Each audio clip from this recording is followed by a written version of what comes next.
Alright, Halos, welcome back to, okay, what is it called? So it's patch 25, so that's the year, season 1, and then, like, of the year, because there's going to be season 3, there's going to be season 2 and season 3 as well, just this year. There's be 3 seasons each year, and then it's the first patch of season 1. So that's how it's going to be read from now on. It's no longer 14, what we ended, I think, with 14.25, so now we're doing a whole new system. Obviously, this is a pretty big patch, the first patch of the year. It's dropping tomorrow as of this recording. I was able to record the day of it just releasing, so that's cool. The patch notes, at least. So yeah, let's go ahead and jump into it. It's the Noxus patch. As you can see, we've got the gates and stuff, and I don't know. The lore is really cool. I've been watching a lot of NetCrypt videos, actually, lately. He's pretty great with the lore stuff, and I'm just not as versed, so I'm going to defer to him. But anyways, let's go ahead and see what we've got up next. So, it says, welcome to Noxus. It's 2025 and we're starting it off strong with our first themed season, Noxus. Coming with it, we have a good amount of big changes like a fresh coat of paint for the map, a new epic monster named Otacon, and a new system called Feats of Strength. We've also got some smaller changes like a teleport revamp, minion adjustments, and a few of your usual gameplay changes. We also have quite a few changes that will be coming to you off the Rift. Two, like Fearless Draft coming to play in Season 1, multiplayer practice tool, yes, and a brand new queue called Swift Play. Kind of interesting, yeah. Alright, let's go ahead and jump into it. So there, obviously, here's the highlights. We've got some skins, some system adjustments, and a few very small champ changes, but it's usually more like system-wide stuff, usually, when it's a new year, a new season, I guess, but I guess there's going to be 3 seasons each year now, so it's going to be interesting. But yeah, we've got Black Rose stuff. It looks like Mask of the Black Rose skins mostly. And Radiant Serpent set is kind of out of nowhere, but okay. I'll take it. And yeah, so Fearless Draft. So, our Tier 1 leagues around the world are moving to Fearless Draft format for the first professional split of the year. Fearless Draft is a restriction in best of 3 and best of 5 matches where champions cannot be picked more than once in a series, regardless of the team that picked them. For example, if a team picks Yone, he'll be unavailable for both teams in the remaining games of that series. Okay, so it's that kind of Fearless Draft, so it's like neither team can pick it at all. Okay, interesting. There are multiple reasons why we are trying out this new drafting mode. First, we want to increase the game-to-game variety and professional play, making games more distinct from one another and hopefully making them more entertaining to watch. Second, we want to give more room for players with unique champion pools to showcase the hundreds of hours I've spent honing the craft on atypical champions, giving players stronger identities. Third, we're hoping that reduced pressure on pro-focused balancing will allow champion tuning to better serve league players as a whole, so even if you aren't a pro, our goal is that you'll see some benefits from this change as well. Be sure to catch the opening games of the season. We're excited to see what yep, okay, cool. I do think Fearless is going to be interesting. I probably don't want it for like the whole year, which it is, I believe, actually I'm not really sure, so I probably shouldn't say, but I think it's only for the first split that they're doing that. At least in pro leagues. I could be wrong about that, though. We'll see. Noxus invades the Rift. Obviously, they could change that going forward, but we will see. So yeah, this is the Noxian Rift now. We've got a nice overview here. That's kind of cool, actually. I should probably save that as a little file there. I like it. But anyways, let's move down. So the first thing you'll notice that when loading onto the Rift this year is that we've brought you to Noxus. As part of seasons, we want to make sure the connection to the theme of each season doesn't end as soon as you hit the play button. We want to take advantage of League's deep well of stories and cool lore to carry the immersion into the Rift in League's gameplay. We crafted these map visual updates with an emphasis on maintaining competitive integrity. So whether you're at home or playing on the professional stage, you can still expect a fair playing field. Noxus has taken over pretty much all aspects of the Rift. The minions, turrets, and even shopkeepers will now be repping Noxus in some way. Noxian war turrets will blast minions and champions, sporting some new... Wait, what? Oh, blast. Yeah, there's regular turrets. Sporting some new targeting animations similar to what you might have seen in the area map update. The shopkeepers are dressed up in the snazzy garb of the masquerade, and the minions look like they rolled right out of the Immortal Bastion itself. And we didn't want to change the entire map to keep some sense of familiarity and push the differences in some of the biomes. For example, the blue buff and river zones retain their lush forest vibes, while the lanes red buff areas and bases are going to look more like what you might find around the outskirts of Noxus Prime. Okay, that's interesting. Noxus Prime. These updates will remain throughout Season 1 with another new journey coming in Season 2. So, I don't know, because what I think what they are saying is that there's going to be three different locations that's going to be for each season, which, since there's 3 seasons in a year, does that mean we're getting 3 maps this year? That's going to be interesting. We'll see, I guess. So Otacon, this is the new one. I actually did hear a little bit from Necrit about who he actually is. I believe he's a not minion necessarily, but like a servant sort of Mordekaiser from the Grey Realm, which is kind of interesting, I believe, unless I'm mistaken there. So yeah. Anyways, this season we are adding an entirely new epic monster to the Rift, introducing Otacon, an ancient demon of bloodshed and violence. Otacon spawns at 20 minutes and can appear in the river close to either top or bottom lane. Which side he spawns on depends on which he has seen more champion damage and kills by 14 minutes. At 14 minutes, Otacon's pit will spawn with 2 permanent walls to carve out his territory and signaling where he'll appear for players, so you have plenty of time to plan your approach for fighting this ancient demon. But this isn't all there is to Otacon. The amount of champion damage and kills done in the game so far will also affect which of the 2 forms the demon takes on. In a higher action game, you'll see Ruinous Otacon. If you manage to take him down, your entire team will permanently be granted increased effects from all epic monster rewards. Okay, so that's like Dragon and Baron, I believe. And he'll maybe Rift Herald and stuff too. I'm not sure actually. Yeah, I think so. 'Cause I'm pretty sure at least the Void Grubs are epic monsters. I'm pretty sure Rift Herald is as well. I don't know if Baron is like above that tier of epic. Might be legendary or something, I'm not sure. And he'll leave behind a field of blood roses for anyone nearby to collect. What are blood roses? In addition to Otacon, we're adding a new plant to Summoner's Rift. Oh, they act as a minor but permanent bonus you can take for your own team and deny the enemy team. They grant your entire team a small amount of XP and a permanent stacking adaptive force buff. Small XP and permanent adaptive force. Okay. Interesting. Blood roses can spawn before 20 minutes and do so around areas where champions have died or around Otacon's spawn location, in addition to as a reward for killing Ruinous Otacon. But back to Otacon's other form, in a lower action game you'll see Voracious Otacon. If you manage to take him down, your entire team will be granted a temporary one-time death mitigation buff, similar to Guardian Angel, except you'll also teleport back to base, and a permanent increase to gold from champion takedowns, which should help give teams that extra push to take that team fight. Oh, a permanent increase to gold from champion takedowns. So not only kills but assists as well for the rest of the game. Okay. See, at first I thought it was just like the Guardian Angel, which sends you back to base, which I think is actually better than Guardian Angel, probably. Because sometimes you will just end up dying and then proccing your Guardian's Angel, and then the enemy team has already wiped out your team at that point, and then you're just like waiting to die a second time, so it's kind of a waste. So that is kind of cool. It teleports you back to base, which I do like, but the fact that it permanently increases your gold from champion takedowns for the rest of the game is kind of interesting. I wonder how much. Probably not that. Okay, maybe it shows here actually. Voracious Otacon buff, that's the one that we just talked about. Upon taking down Voracious Otacon, the team that slayed him receives a permanent 40 gold bonus to champion takedowns for the rest of the game. Oh, so that's for kills and assists. Okay, so 40 regardless.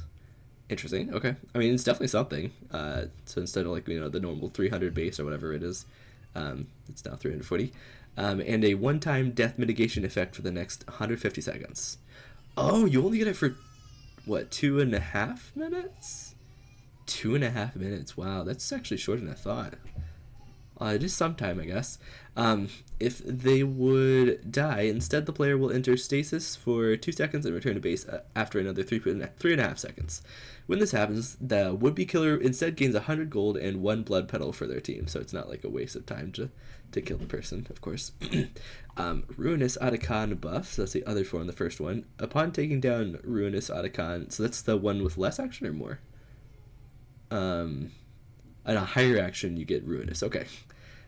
So lower action is the Guardian Angel one. Okay. In the higher action game, The team that slayed him receives 25% increase to all epic monster rewards for the rest of the game, including rewards already earned like prior dragon stacks. Yeah, that's pretty big also as well, actually. The dragon buffs for each dragon killed, that gets increased by what, 25% or something? Yeah. And 6 bloody petals immediately, and will then spawn 6 large and 6 small blood rose plants around his pit. Once you kill that form, I guess. Yeah. 6 large and small, 6 small blood rose plants around. Okay. Blood roses and petals. Each petal gives the player that picked it up, up's team 25 XP. Okay. Increasing by up to 100% based on their KDA, with a lower KDA offering more experience. Okay. And 1 to 0.33 adaptive force. Okay. Interesting. Petals can be gained primarily through hitting a blood rose. A large one drops 6 petals, while the small one drops 3. Oh, okay, so that's the 6 large and 6 small. Okay, although they can be obtained through other ways, like Otacon. Right. Okay. Interesting. With Otacon, we want to create an important gameplay objective. That allows players to participate more in shaping the story unique to each game on Summoner's Rift. Both teams' actions, their choices to fight or not, and where and when they do, will determine Otacon's location and form. Our goal is for this to ultimately let players actively create more variation to each game of League. As a minor side note, in order to make room for Otacon's Rift Herald spawn time, in order to make room for Otacon, basically, Rift Herald's spawn time has been pushed back to 16 minutes. Okay. And Baron Nashor's spawn time has been pushed back to 25 minutes. So we don't want games to last longer than they do today, and we'd make changes to see if we see that that's the case. Typically, teams aren't taking Barons at 20 minutes when they spawn, so we think there's room for another powerful mid-game objective that is more realistically claimable in Otacon. Okay, that's cool. So it's like it's a mid-game kind of extra epic monster or whatever, right? So, interesting. Respawning Nexus turrets. Okay, so now we have a new respawning Nexus turrets, both of them. So just like inhibitors, Nexus turrets will now respawn at full health a set amount of time after being destroyed. When they respawn, they'll all have the same properties, good as new. Or they'll have all the same properties. Okay, cool. I think this is a good thing overall. But it could definitely cause problems as well. I mean, obviously it's good for the team that doesn't have the that has their turrets destroyed, right? That they will respawn, which is good. Nexus turret respawn timer. After being destroyed, Nexus turrets will respawn after a 3-minute delay. Wow, only 3 minutes? That's pretty fast, actually. Not gonna lie. That's faster than I thought it'd be, actually. But okay, cool, interesting. Maybe, obviously they can tweak that, but we'll see. Okay, feats of strength. So, we've got new stuff. So, I don't want to necessarily read the whole thing. That's gonna take a minute, but at least in the video. So, new system replaces the gold bonuses from First Blood and First Turret while adding a 3rd feat of strength for teams to fight over. Wait, it replaces the gold bonuses from First Blood and First Turret? What? Does that mean those are removed? That's interesting. Okay, whichever team first completes 2 of the 3 feats of strength, First Blood, First Turret, and Monster Slaying, wins the feats for that game and will have their tier 2 boost upgraded to their triumphant versions. Later in the game, the feat winning team will also have the opportunity to upgrade their tier 2 boost to tier 3 by spending gold. But in order to do so, they must have at least 2 legendary items in their inventory. Okay, that's an interesting caveat, at least. Interesting. So you can't just do it like super early. It makes sense. Also, we have several goals for feats strengths. Okay, yep. And then triumphant boot upgrades are free. Oh. Okay. And are immediately granted to any tier 2 boots of the team that won feats. If you don't have tier 2 boots yet, you'll receive the upgrade straight out of the shop, so no worries there. Oh, here's a list of all the triumphant boot bonuses. That's kind of interesting, bro. So does this mean you have to be within your spawn for it to activate, or do you get this while you're out in the rift still? That's interesting. Anyways, we have Triumphant Berserker Greaves gets plus 5% attack speed. Ionian Boots Triumphant version is plus 5 haste. Triumphant Sorcerer's Shoes plus 4 magic pen. Triumphant Plated Steel Caps plus 5 armor. Triumphant Mercury Treads plus 5 magic resist. Triumphant Boots of Swiftness plus 5 move speed, and Triumphant Synchronized Souls plus 5 movement speed. Okay. Following upgrades are purchasable upgrades that can be bought by the feats winning team when they have 2 legendary items completed or more. The stat increases are relative to the above Triumphant Boots upgrades, which are free. Relative to the above. Okay. Interesting. Okay, so these are actually kind of better, right? Oh, so you get the feats one first, and then you can also get these after if you want, I guess. I think that's what it's saying. Okay. Gunmetal Greaves, Berserker Greaves upgrade is 750 gold, gives you plus 10% attack speed, plus 5 move speed, and then you get a little bonus with decaying move speed, kind of like Phage. Interesting. And then Crimson Lucidity, which is Ionian Boost, 750 gold again, plus 10 haste, plus 5 movement speed. And it's pretty much the same, plus 10 and then plus 5 move speed for most of these, it seems. Let's see.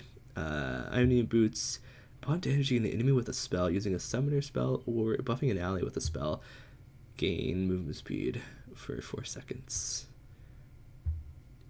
10% here, and then 8% for ranged. Okay. Okay. Wow, that's pretty nice, actually. I need boots. Interesting. All right. And then Spell Singler's Shoes, flat Sorcerer's Shoes upgrade. Oh, this gives plus 3 magic pin, but it also gives plus 10% magic pin. So it gives flat and percentage penetration. That's kind of interesting, yeah. All right. Plated Steel Caps upgrade is plus 10 armor and plus 5 move speed like usual, and then after taking physical damage from a champion, gain a 10 to 140 based on level of physical shield, plus 4% of your maximum health for 4 seconds, 12-second cooldown. Wow, that's kind of nutty, actually. I think that's kind of strong, actually. Okay, Chain Lace Crushers, which is the Mercury Treads upgrades, gets plus 10 magic resist and plus 5 move speed, just like normal, for 750 as usual. And then after taking magic damage, you gain a shield as well. It's the same thing as the Plated Steel Caps. Okay. But that one's a magic shield. And this was a physical shield I didn't really mention, I guess. So is that only physical damage?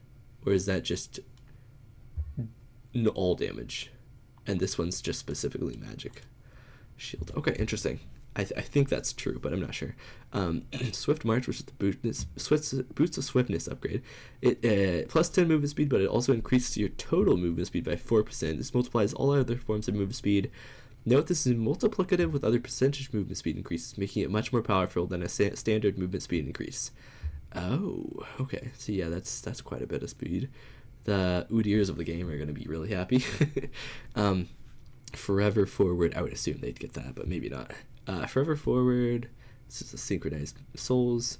While out of combat, increase your total move speed by 10%. Multiplies also as well in multiplicative, so that's obviously even better than the other one, but not everyone's going to get that one. Cassiopeia, what? Oh, she cannot buy boots, of course, so when her team wins feats, instead her passive is upgraded from Serpentine Grace to Triumphant Serpentine Grace. Okay. Triumphant Serpentine Grace grants 6 movement speed per level rather than 4 as the base passive does. Okay. Yeah, that's pretty decent. That's pretty big. Cassio's passive that gives her move speed is absolutely broken. So, yeah. All right, teleport. So we're getting teleport changes as well. As of this patch, teleport will no longer instantly blink the champion after its channel. Now they will instead visually travel across the map with teleport moving slower and unleashed teleport moving much quicker. Okay, interesting.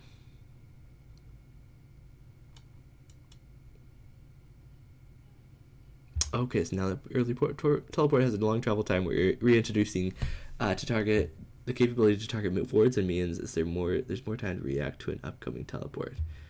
Oh, home guards will now kick in from the beginning of the game, although in a weaker state before 14 more minutes rather. Interesting. Okay, so initial channel duration was 4 seconds, now it's 3, so it's a little bit quicker of a channel. The travel time was blink. Now it's untargetable and unstoppable dash. Okay. Yep. Total travel duration was always 4 seconds. Now it says up to 8 seconds depending on travel distance. So it could be quicker if you travel shorter distance. So if you're not teleporting for very far. Okay. But it says up to 8 at max, I'm guessing. Travel speed was 1,000, but will go faster if total travel time would take over 8 seconds. Okay. Cooldown was 360 seconds. That was 300 seconds. So a minute knocked off at least. That's pretty good for teleport. Unleashed teleport travel speed was 4,500. So wow, way faster than 1,000. Unleashed teleport cooldown was 330 to 240 based on level seconds, and then it is unchanged, of course. So that's unchanged. All right, that makes sense, I think. And then unleashed teleport bonus speed, move speed on arrival was 50% bonus total move speed for 3 seconds. Now it's the same thing, but for 4 seconds. So, all right. Honestly, I like it. I think it's better. Also, I believe while you're teleporting, unless I'm mistaken, if you were to travel through Fog of War, I think you can actually see what's happening, so you can kind of use yourself as a little bit of a ward, or like a hawk shot, sort of, I would say, more accurately. So that's kind of interesting. I think this is good change. I like it. Lane minions. So, minion waves will now clear each other out more quickly. A small decrease in early game HP and a significant increase in damage to other lane minions mean minions will die faster, and the average size of a minion wave that reaches a turret will be smaller. It should make last hitting minions feel similar to before. But it should be, I think what they're going for is that it's supposed to be easier to last hit minions also as well, which is nice. Let's see, minion stats. I'm not going to read all this, but anyways, they seem to be a little bit less tanky, very slightly for the melee early, and then a lot more late. But it's also scaling to minute 48 of the game, and basically it scales past minute 38 now, which it didn't before, so 10 more minutes.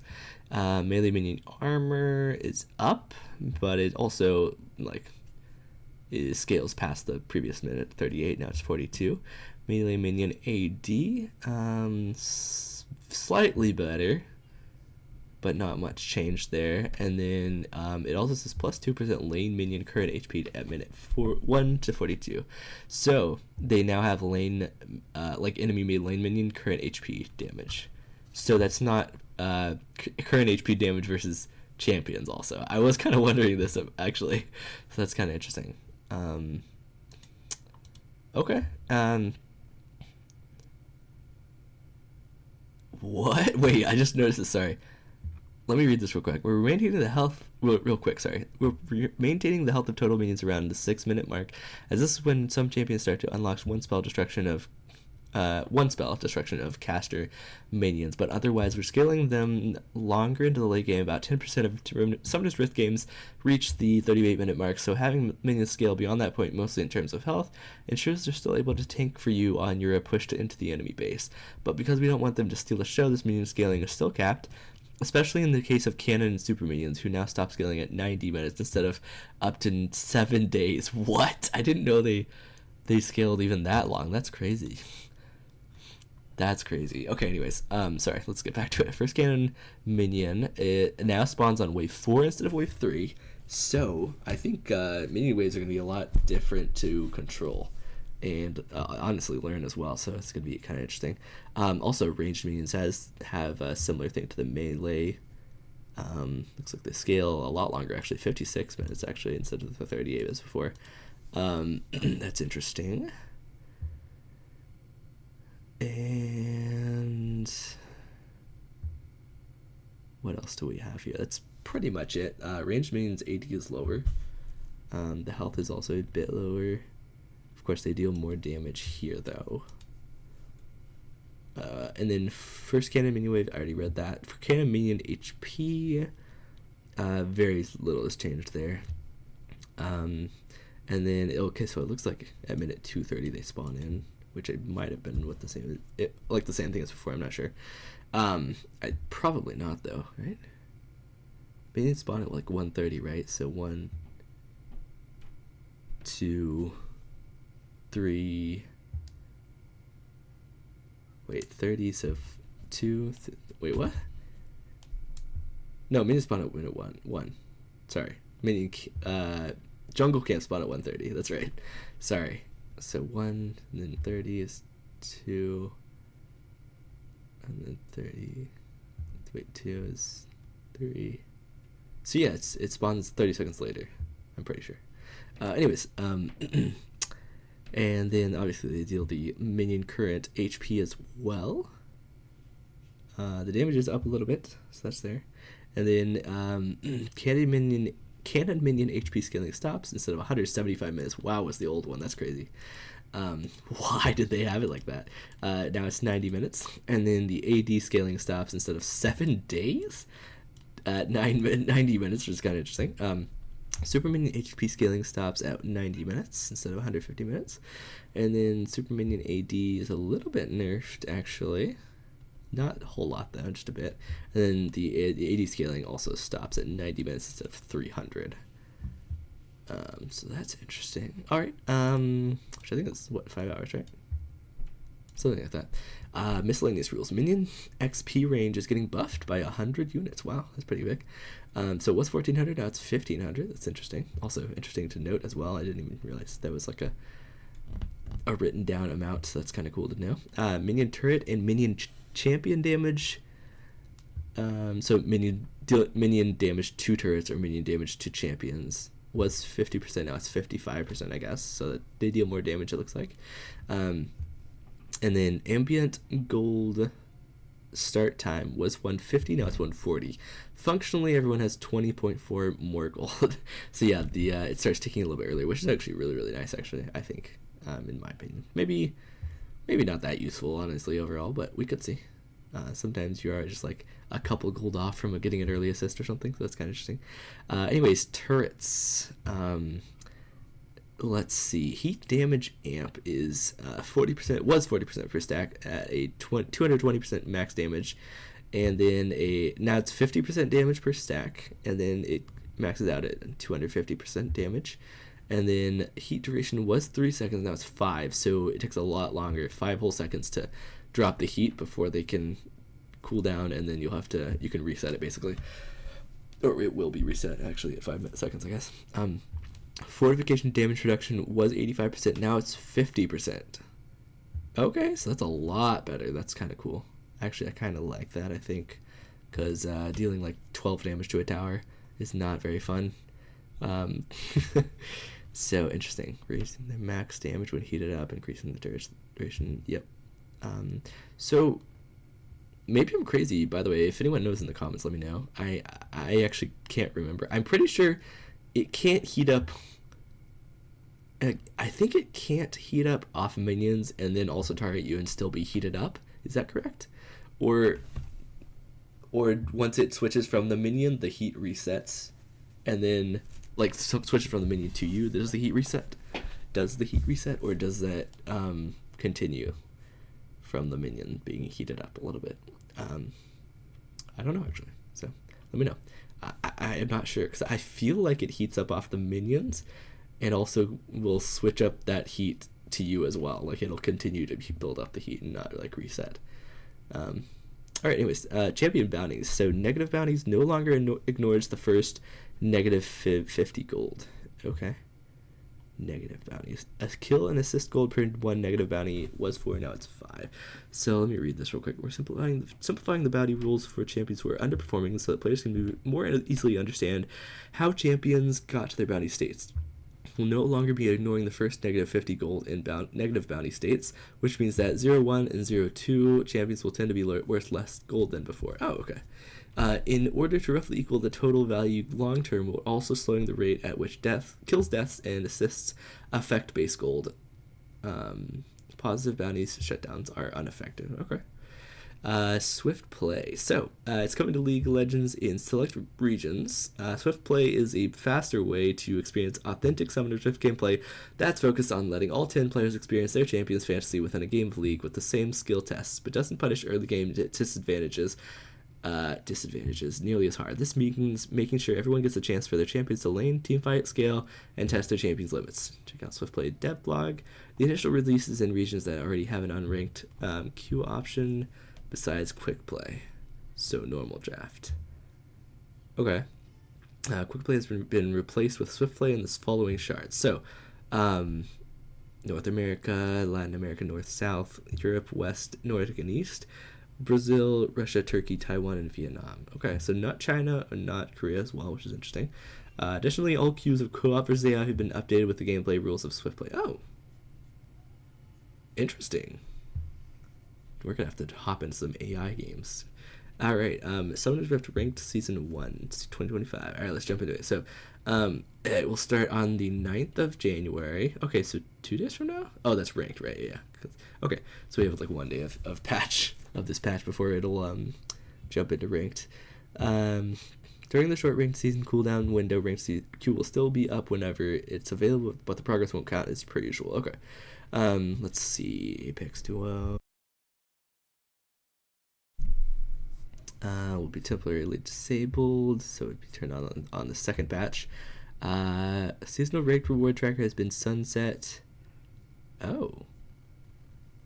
Ranked to Victorious skin requires 15 ranked wins, solo, duo, or flex, or a combination of them, starting with Season 1, 2025. A ranked mission will be there to track the number of wins achieved for players' clarity of reward eligibility, but the reward itself will be still be granted at the end of the season. Okay. Shard transfer service will be temporarily disabled prior to season end. Will be turned back on. Okay. Same as every season start, players will be reset. However, as mentioned, this will be only reset we have for the whole of 2025. Okay. So we're only getting one reset, of course, for the whole year. So not at each season. Okay. Because there's 3 seasons for each year. Okay, interesting. All right, let's get to the champions, smaller probably section of this patch. Let's see, Ashe is up first. So, passive Frost Shot. Used to be damage was 115% plus crit percent. Now it's just 100% plus crit percent. So that's worse. Okay, and then the damage condition was slowed by Frost Shot, and now it's just always. Okay, so that is a nerf on the damage.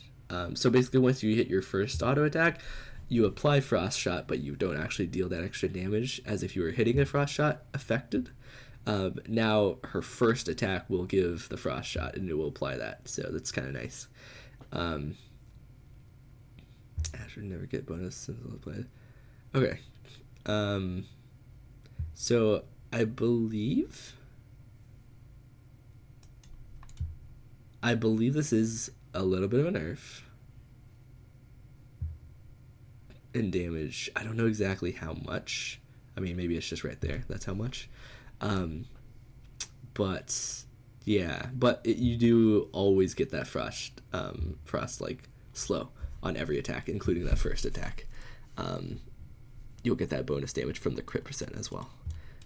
So yeah, interesting. Definitely interesting. I don't know if this is going to make her worse or better. I feel like it's going to be worse, but I don't know. We'll see. It could be better. We'll see. They are also changing her Q and her W here. So we got the damage was 105 to 125 based on rank, and now it is 110 to 130. So it's getting up by 5% at every rank there. So that is a little bit better damage, which is nice. Attack speed is also getting upped. It looks like later. Starting at rank 2 very slightly, you get a little bit more attack speed there, and then at rank 5 you get a whole 10% extra attack speed, which is nice. Not huge, but something. Volley is also getting changed here, so it was 20 to 80 plus 100% total AD. Now it's 60 to 200, which is a lot more, but it's only 100% of bonus AD, which is a lot less than total AD. I think this should even out fine. It says the changes are a simple power shift, making it weaker at level 1 but stronger than before at level 5, regardless of build. And you usually, pretty much always, actually, I would say, are maxing your W first, so you'll get it pretty quick, the bonus damage, but we'll see. It says regardless of build as well, so that's interesting. I don't know, I think they could have done this without reducing the damage, probably, honestly. Loss, but we'll see. I don't know. I think she's still good. I mean, it's not gonna kill her, right? But yeah, definitely interesting. Callista is getting a lot of changes here. So mana regen growth was 0.4, and now it's to 0.8. The passive martial poise has a dash calculation rebuilt. So it just says trust us on this one, but basically it's if you watch Freak's video, it's actually a lot better explanation. So I would just go over there if you really want the explanation on how they fix it and stuff. It was kind of an old scripting, and it was based on a bunch of different stuff that's been changed since. And yeah, anyways, it says base attack speed now properly referenced. This is a buff of around 8%. So there you go. It's just better attack speed. Attack speed factor, influence of attack speed slows have been halved. So attack speed increases still have full influence. So if you're getting slowed, your attack speed is getting slowed, the jump and stuff is going to be 50% less, basically, than what it was before. So, which is really nice for her, definitely a buff. Attack speed increases still have full influence, so that's fine. Movement speed multiplier was multiplied by 1.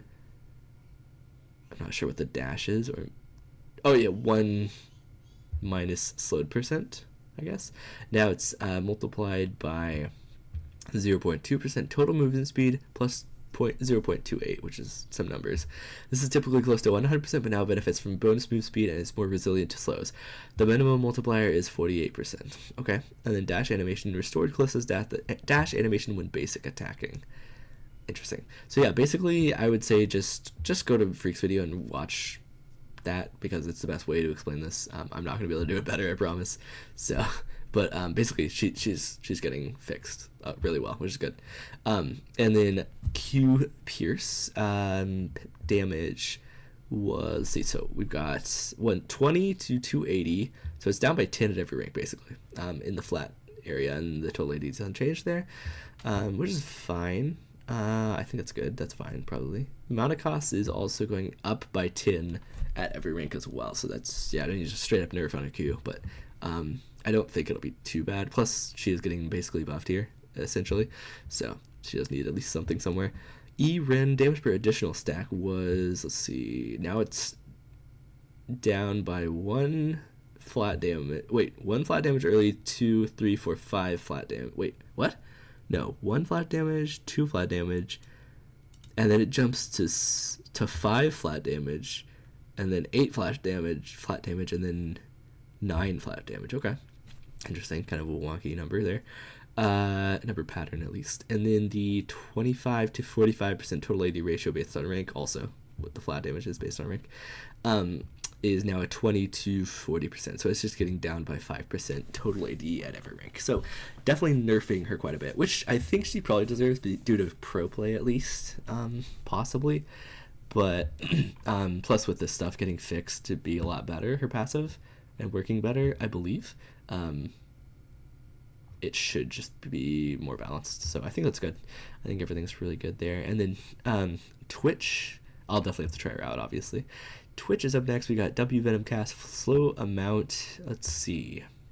Looks like the only thing that changed here was the per 100% or per 100 AP scaling. So it was plus 5%, now it's plus 6%. So actually this is really nice, actually. So okay, cool, nice, good for him. It is the slow amount at least, so it's not like the E crazy damage that you get from that.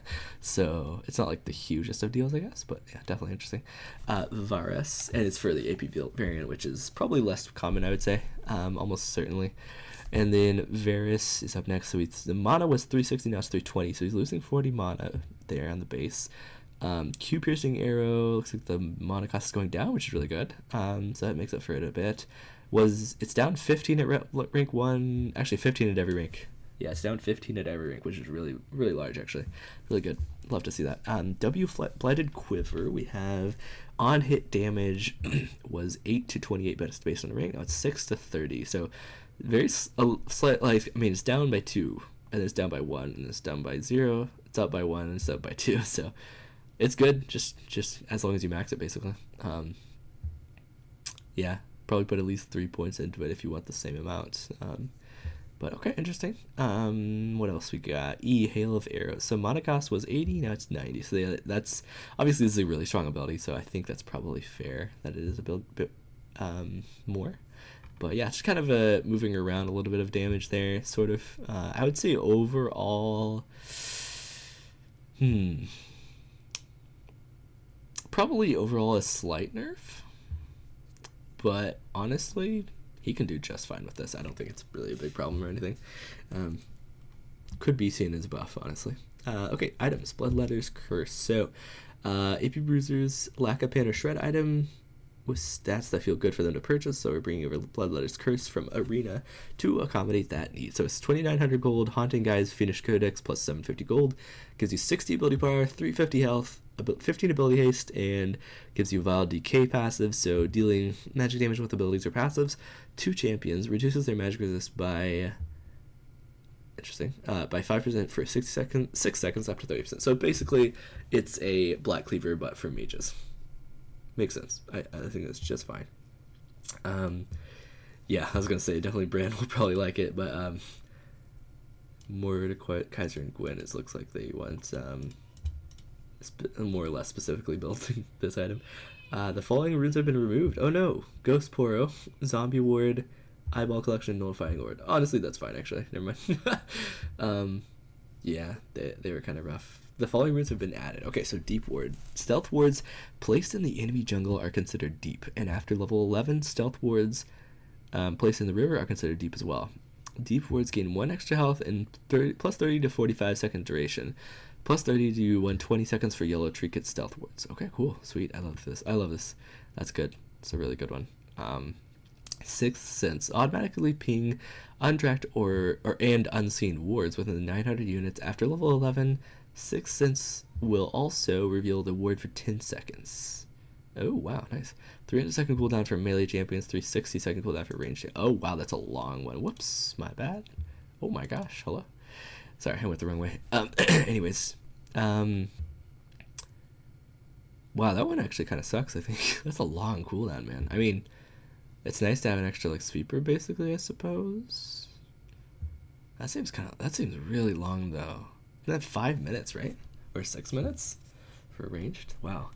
Okay, Grizzly Mementos. For each champion takedown, excuse me, gain 4 trinket ability haste in modes where this... Oh, champion takedown, okay. It doesn't make sense. Aram gain 2 summon abilities haste instead, up to a max of 50.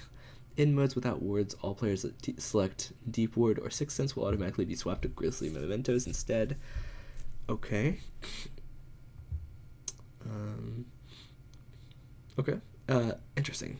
That's not bad, I think. Kind of interesting for sure. It could be good. I don't know how good it could be though. I feel like not that much, but maybe. Axiom Arcanist or Arcanist? I think that's supposed to be Arcanist. I'm not sure. The ultimate abilities damage, healing and or shielding. Your ultimate abilities damage, healing and or shielding is increased by 14%, reduced to 9% for AoE damaging abilities.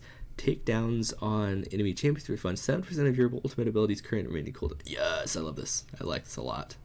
I'm assuming that replaces the Nullifying Orb, and I think these other 3 are the ones in, what is it called? It's Domination, right? The red one, I think. Yeah, interesting. I like at least 2 of those. The first and the last one, personally. But the second and third could be useful in situationally. Aram buffs and nerfs, not gonna go through that, but you guys can read that if you want. Mythic shop rotations, we've got long time for rotating this shop every patch, so the options feel a bit fresher. For now, the current mythic shop content will remain, so you have a bit more time to snag those rewards. Okay. Interesting. Okay, so we'll swap a little quicker, but that could be good also. Nice. That's kind of interesting. Bug fixes and quality of life changes. I would definitely recommend reading through this stuff because, yeah, this stuff can be pretty big, especially the quality of life changes. Like, Justice Annie's Q. Q used to only refund the mana cost and half of its cooldown if it actually killed the target. Now Annie's Q will refund the mana cost and half the cooldown even if the target dies while the projectile has been in flight. Yes! That is really nice, actually. Because that happens a lot, actually. Grab your friends, at least for me. and hop into multiplayer practice tool, which can support up to 10 players. So it's actually out right now. That's crazy. Dude, that's awesome. Multiplayer practice tool. It could be completely wonky and it could just not be useful, but I'm pretty sure this is super nice, especially for pro, I think. But I've always wanted to like jump into a practice tool with a friend or like try something out, you know? I think this is really awesome. I think this is going to be amazing, actually. We'll see. Improved league client load time, especially on lower spec devices. Nice. Updated the patch numbers displayed in the bottom right to reflect new seasonal patch numbers. Okay. And option 1 was added to show the old number instead, which is still used by TFT. Okay. We only recommend this if you play TFT exclusively. Removed the outdated closed league client as needed option for players with performance concerns. The option to always close the league is still available. League client. This change was made to improve performance loading the end of game screens. Oh, interesting. So maybe those will load quicker because sometimes they would take a while or be a little bit slow or something. All right, cool. I think this is really, really nice. Big changes here, obviously. We've got some skins coming out here. So we got Radiant Serpent Seth. Looks kind of interesting. So I'm guessing he's going to Noxus then, or is this supposed to be for the Lunar New Year? It looks more Lunar New Year to me. But that's kind of cool. I like it. That's interesting. And then we've got Mask of the Black Rose Samira. Pretty cool. So they're having like a bit of a masquerade is what I'm seeing, basically. This is the Renata Glass one. Ezreal is going as well. Interesting. Let's see, Vladimir, obviously, because he's part of the Black Rose. Pretty interesting. Elise. Kind of interesting. I'm not excited to see Elise or Vladimir back in my games, to be honest, or Ezreal, honestly, but oh well. We've got the Prestige Katarina. Honestly, I'm not gonna lie, I don't know if you guys saw the cinematic. You should definitely check it out if you haven't, but it was pretty cool. And I don't know, Katarina looked very different than what I have seen her in either past cinematics or just like in League in general. So I don't know if they're trying to change her look or do something, but I don't know. Kind of interesting, I guess. Some people might like it. Her dagger's seen a lot longer, and I think there's actually one of her daggers in the Noxian map that is there now, Noxus map or whatever. I've got some chromas for the Mask Ezreal. Interesting. All right, and then that's going to be it for the patch. Thank you guys for watching. Sorry it was a bit of a longer one. I was hoping to try to get it a bit shorter, but it is what it is. I appreciate everyone watching once more, and excited to take on this new rift here. I'll try to get as many games as I can, and I'll try to get some content out on them. I will definitely at least try to do some practice tool if I can, and probably almost definitely some intro or AI games so that we can get like first win of the day, as well as just kind of explore the map without the added pressure of enemy champions just completely destroying us, possibly. All right, thank you guys for watching, and I'll catch you guys in the next content. See ya.